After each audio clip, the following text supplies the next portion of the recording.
Kumusta po kayo? Bago po ang lahat, first things first.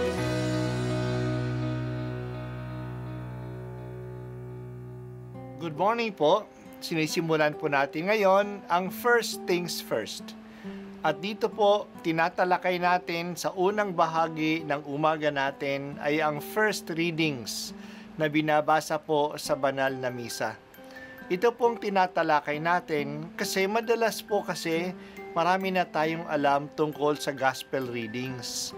Pero konti po ang nagsasalita sa first readings. Pero ang first readings, bahagi din po yan ng Biblia, ng banal na kasulatan.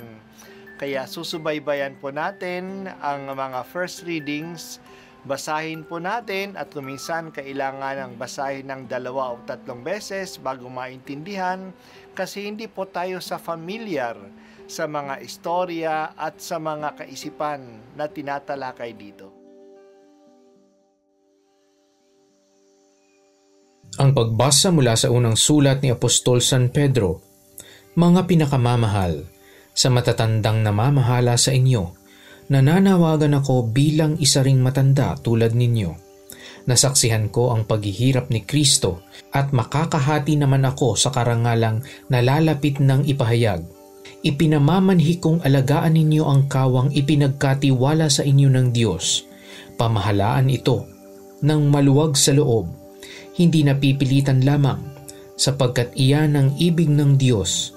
Gampanan ninyo ang inyong tungkulin, hindi dahil sa masakim na paghahangad ng pansariling kapakinabangan, kundi sa katuwaang maglingkod, hindi bilang Panginoon ng inyong mga nasasakupan, kundi bilang uliran ng inyong mga kawan. At pagparito ng Pangulong Pastol ay tatanggap kayo ng maningning na koronang di kuhupas kailanman. Ang salita ng Diyos. Salamat sa Diyos. Today is a feast of the chair of Saint Peter. Ang chair, ang luklukan ay isang simbolo. Simbolo ng kapangyarihan na magturo. Kaya nga, sa mga university, mayroong tinatawag na professorial chair. Ay iyan yung posisyon ng isang propesor.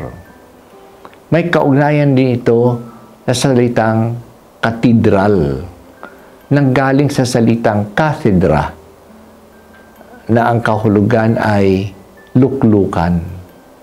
Ang katedral ay ang opisyal na simbahan ng obispo kasi nandoon matatagpuan ang katedra, ang opisyal na luklukan ng obispo.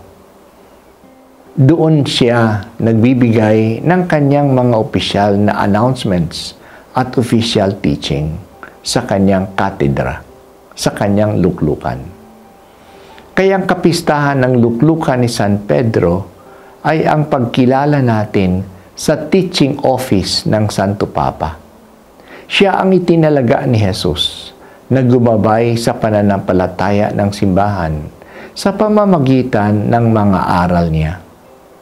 Ang ating unang pagbasa, nakikiusap si Pedro sa mga kapwa niyang manamumuno sa simbahan na makiisa sa kahirapan ni Kristo upang sila rin ay makiisa sa kaluwalhatian ng Panginoon. Bilang namumuno, alagaan nila ang kawan na hindi napipilitan lamang o dahil lang sa ito'y pagkakakitaan nila.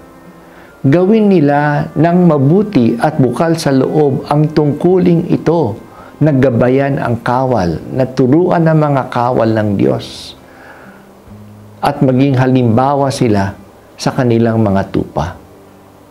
Pagdating ng pangunahing pastol, the chief shepherd, na si Jesus, tatanggap sila ng gantimpala, ng korona ng kaluwalhatian.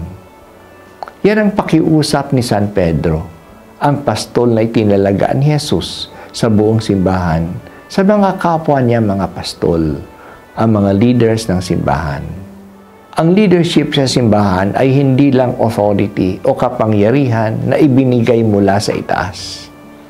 Ang leadership sa simbahan ay isang paglilingkod sa kawan na kanyang pinamumunuan.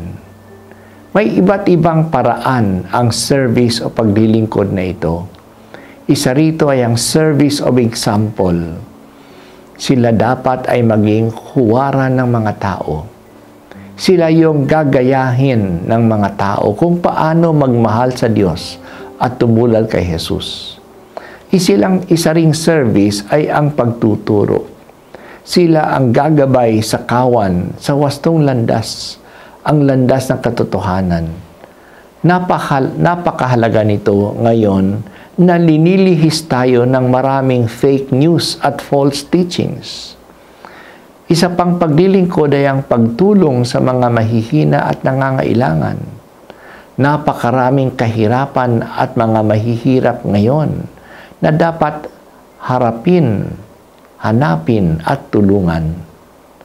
Susunod ang mga tupa sa leaders nila kung nakikita nila ang pagmamalasakit ng mga pastol sa kanyang mga kawan. Habang sinisikap ng mga leaders na maging tunay na namumuno, hinihikayat din ang tupa na maging masunurin sa kanilang pastol. Alamin at sundin nila ang katuruan ng mga pastol nila, lalo na ng ating mahal na Santo Papa. Panginoong Hesus, nasasaksihan po namin ang mahirap na tungkulin ng aming Santo Papa sa kanyang paggabay sa buong simbahan. Bigyan po ninyo siya ng malakas na pangangatawan at ng sigla upang dalhin kami sa wastong landas sa buhay na ito, upang kami ay makarating sa buhay na walang hanggan.